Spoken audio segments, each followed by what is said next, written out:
I just returned from my first Magic Fest. It was held in Washington, D.C. this past weekend. I went really with the intention of buying cards that I'm looking for a Type 1 deck. That would be a Mana Crypt. And those of you who just want to buy power cards, I'm not just talking about the Power 9, but cards that you would use in a vintage deck, certainly should go to these conventions when they're around, as opposed to buying on eBay or TCG. Even though some of the TCG prices are okay, eBay, most everything is overpriced. I actually purchased a Mox Emerald, a BGS 6 Mox Emerald, which is in the safe right now, a few months back, and I really should have waited because I could have saved a few $100s, which, let's face it, it's a lot of money. And those of you out there who are impatient, who want it in your hot little hands right now, wait. Find a Magic Fest that will be near you, save up your money, and attend it. The best vendors there were Star City Games and 95. By far, they had the best prices. They were willing to work with you on price. And Strike Zone was great because I got this. It is heavily played. It's a heavily played Mana Crypt. I got it for $163. Now, most of the Mana Crypts that you'll find on eBay, see, this has definitely been loved. But again, I'm going to play it in a deck, and this is the one that I remember coming out when I first started playing, so I kind of like it. These run for $200 or more if they're in really good condition, near mint condition. So I'm very pleased with that. I've got some other ones that I used to have but sold. When you have children and you have Magic cards, you need to sell the Magic cards usually in order to support the children when they're young, and that's what I ended up doing. I don't regret it at all. My son's 7, and I'm hoping to get him into Magic one day, so that's sort of why I'm getting back into it.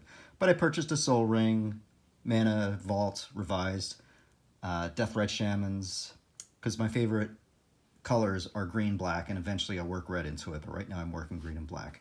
I also decided to play in one sealed Modern Horizons event. You get 6 packs, you construct a deck.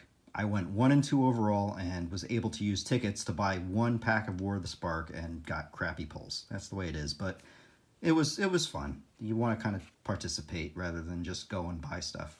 And I did get a nice foil rare, DCI, whatever they're called, and I like black, like I said, so this is a perfect one to throw in the deck. Now, I don't know if you would all do this, but my pulls from the packs were, and these are the ones that I kept: Reap the Past, which is crap; Tectonic Reformation, crap; Spiteful Sliver. If you like slivers, I guess it's okay; and the Mystic Syndicate Naga. Now, there are 3 cards that I pulled that are not here.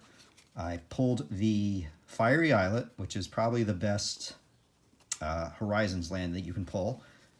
The Echoes of Eons, which is the knockoff Time Twister card, which is crap. I hate blue. By the way, I hate blue. I never, ever play blue. I just hate it. And I got a foil bear card. It's the one where you discard a land and you can make a bear token. And it was a foil one. So what I did, rather than keep the cards, rather than put them on eBay, I went and I traded them into, it was Star City Games. They were great. Now, you probably wouldn't do this, some of you, but Scale Up, it's a great uncommon. Plague Engineer, I just like the card itself, and these are the ones that I am hoping to use in a deck, actually. Collector Oof. Any vintage deck, they're going to have Moxes, they're going to have Soul Rings, Mana Crypts, all that. And these will help shut them down if you can get them out, and that's why they're cheap. You can attack with them, use the Scale Ups to attack.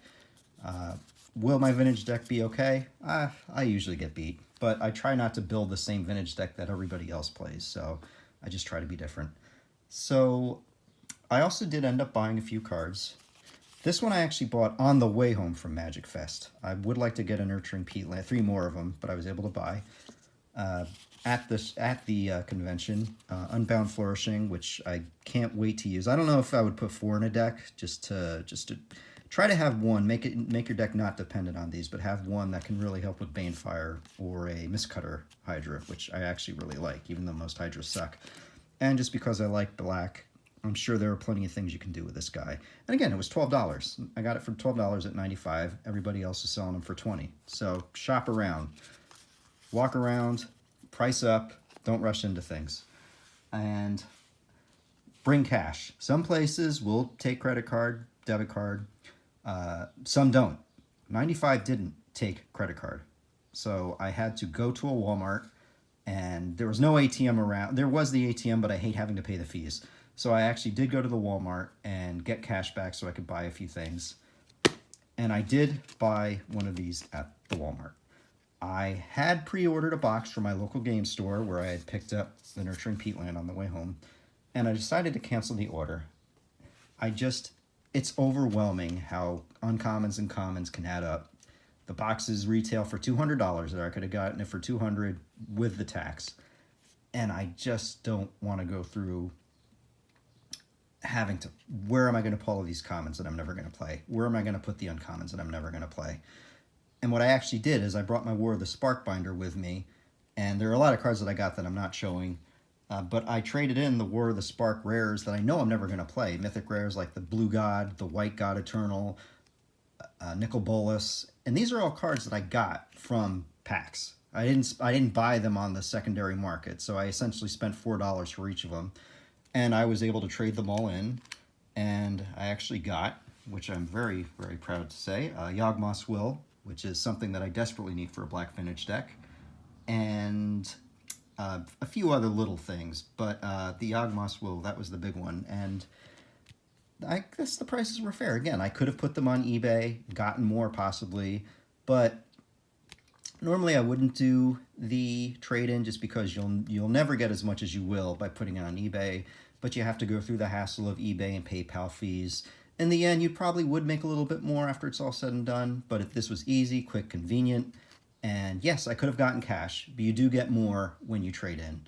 So when I do eventually get a Mox Emerald, I do have a BGS9 Nether Void that is currently on eBay if anyone would like it, and put it toward a Mox Ruby. But anyway, while I canceled the box, I do like to open packs. Who doesn't? And so I kind of just wanted to experience it.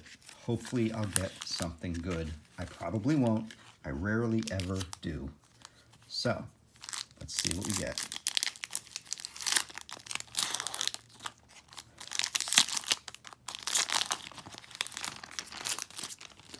Okay, so we get an illusion token. I used that card. It's an enchantment, I think. It gives somebody 2/2, and actually it was very helpful on the Wall of, what is it, the Wall of Knives, whatever the knockoff of the Wall of Swords is. Okay, and there's my snow-covered swamp. The rare is next. Oh, it's a plains. Oh, so it's the Serra Planeswalker. All right. Well, look, I can deal with it. It's not. I don't really play white, but you know what? It's pretty cool. I can't complain. It's a mythic rare. It's probably worth around $15. Could I put it on eBay? Yes, I suppose I could. But at any rate, any good uncommons? Nah, not really. So, again, I guess this beats opening an entire box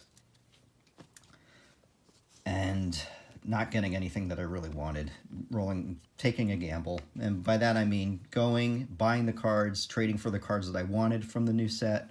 And there's really only a few left that I'd like. The Renin 6 Planewalker, which I really wish I had gotten instead of this one, but it is what it is.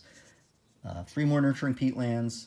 The sword of, it's the sword that has blue and white protection. It just is excellent. And I don't know if it's good enough to use in a vintage deck, but all vintage decks are using blue, and some do use white, like a dash of white. So there are a few more that I want to get, but there's no guarantee that I would have pulled them from a box. And if you think about it, if you add up the price of all the ones that you want, you probably will come close. You know, we all want the good expensive cards. You'll probably come close to spending what it would be for a box, but you won't have all the crappy uncommons, all the commons, worrying about where to put them and all of that. And the one thing that I loved about this Magic Fest was they had a box that you could donate cards that you just didn't want. You know, they would wrap them up and give them to kids. And I went through my War of the Spark binder and just got rid of the commons and uncommons that I'm just not going to play. And it's just such a space saver. So definitely go to one of these Magic Fests. Play in one of the events at least. It's fun. You'll get to meet new people. You get to try new cards. And definitely bring cash. Hope to see you there.